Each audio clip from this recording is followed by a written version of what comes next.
you so much for meeting with us today. I know that the congressperson is not available, but we really appreciate the opportunity to speak with you.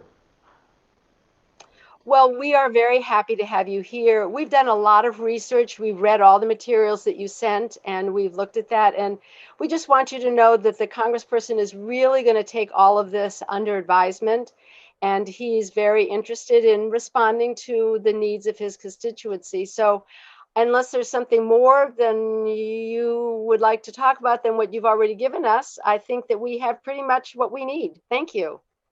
Okay, all right, okay, thanks, Sure, sure. thanks, all right. Thank you for coming. Mhm.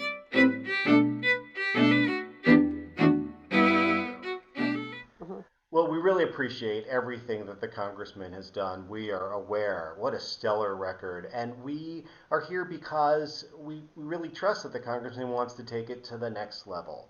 So we're wondering if the congressman would do one of two things. There's this particular legislation that really pushes it to the next level. Would the congressman consider looking at and being a co-sponsor? And if that's not possible, I know you've done a lot, could the congressman connect us with somebody across the aisle who he works with who might be willing to work with the congressman to come on board with this issue? Well, we very much would like to support you. I can't speak for the congressperson. I'd have to explore that with him about taking another step, and I will look into that. But you've sent us so many good things and good information that I think that we have everything probably that we need. And we would be very happy to think about if there's somebody else across the aisle that might be important for you to talk with. And we'll get back in touch with you about that. But really appreciate your time and you coming and the opportunity we've had to speak with you directly. So thank you so much. And thank You're everybody here who's come you're with very you. welcome, and we're very committed about this issue. So you'll be hearing from us again because we know that the congressman has a great record on it, and we want to just even improve that record. So we'll be back, and thank you so much for your time.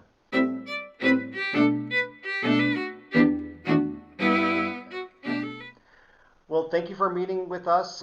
My name is Joel, And my name is Samantha. and we're here today to talk to you, of course, about gun legislation. That's what we asked you for. But, I just wanted you to know that, in addition to gun legislation, I'm really concerned about school reform. And I think that these things are really connected. And so you've done a lot with school reform. And I think So that Joel, I'm going to interrupt for a minute, Joel. Sorry, because we are passionate about a lot of things, and you can see Joel is. But we're going to really talk with you today about the gun reform. We know that there are a lot of issues. So in terms of the gun reform, these are some of the things that we would really like the congressperson to look at and to observe what he thinks is the next step and gives us some help on that. I think you probably agree with me, Joel, that we want to stay focused on the gun concerns. Yeah, yeah, definitely. I mean, that's why we're here, and I can talk to the congressman afterwards or a different time about the school stuff. Thanks. Yeah.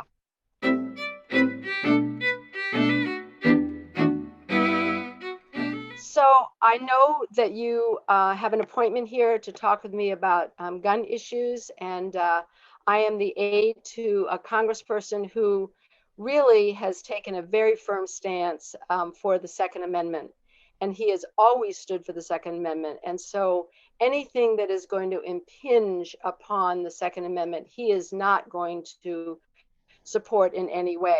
So before we waste time, etc., I've read the materials that you've sent, but I just know that this is not going to go anywhere. So I want to thank you for your time and thank you for Fine, your. but let me just say I have a First Amendment right to the freedom of speech, and as a constituent, I think that your boss should be listening to what we say because we're the ones who vote or don't vote him into office. So I understand that like he is like whatever. I'm not sure why he's so committed to this, but like you need to hear people in the district care about this issue, and you're not even listening to us. Well, we thank you very much. I will definitely let the congressperson know that your feelings about this. I'm sure you And will. Yeah, thanks a lot.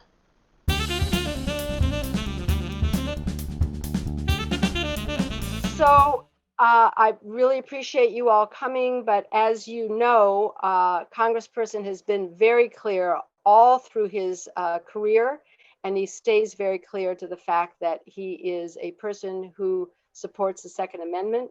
He is not going to be able to support the issues that you've brought in terms of gun control because it goes against his beliefs and against what he believes in and believes that is best for the American people. So I appreciate your time. He appreciates your time and your thoughts, but that is not going to be something that he's going to support or be able to help in any way.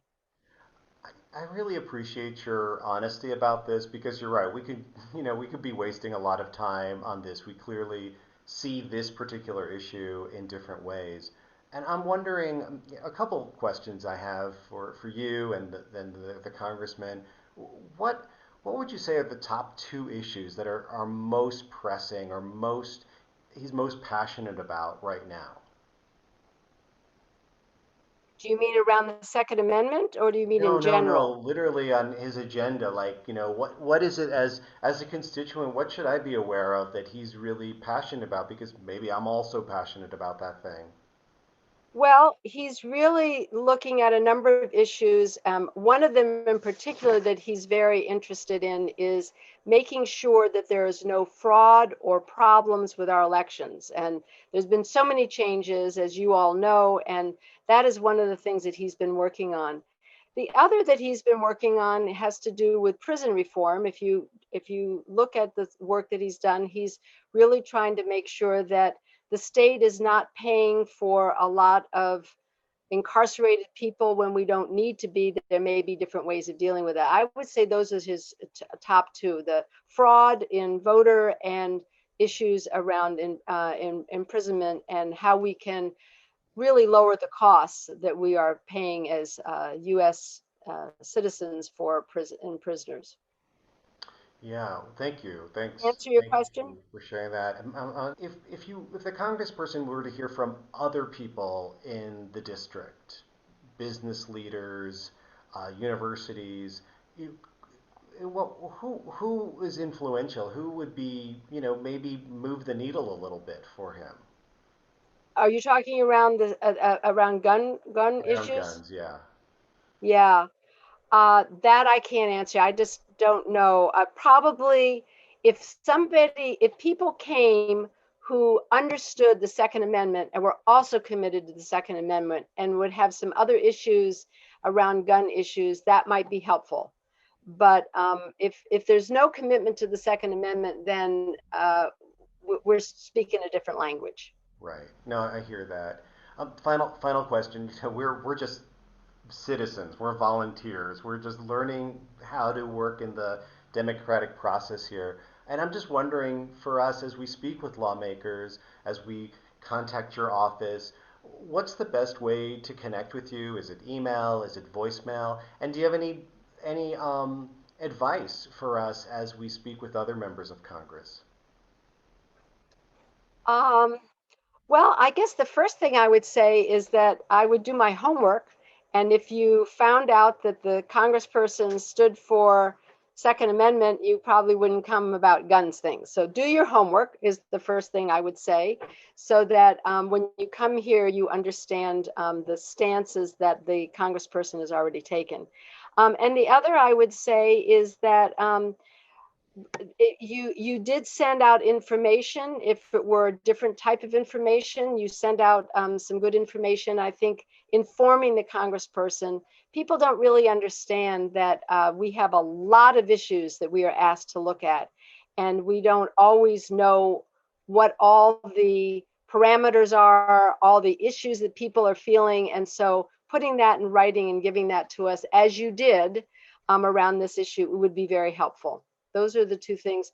Our staff has a person who you can call, and that number you have because that's how you did it. You went through the scheduler, and you can do that. That's the best way. Thank you, though, Thank you You're for welcome. asking that. Thank you so much for your time. I know that we see things differently, and we knew already that where the congressman stood on these issues, but we felt as citizens, it's important for us to also let him know that there are people who don't feel the same way within the district. Because if he only heard from the same people all the time, well, then he may not know that there's a growing movement among citizens and voters, maybe who see things differently. And I really appreciate the advice that you've given.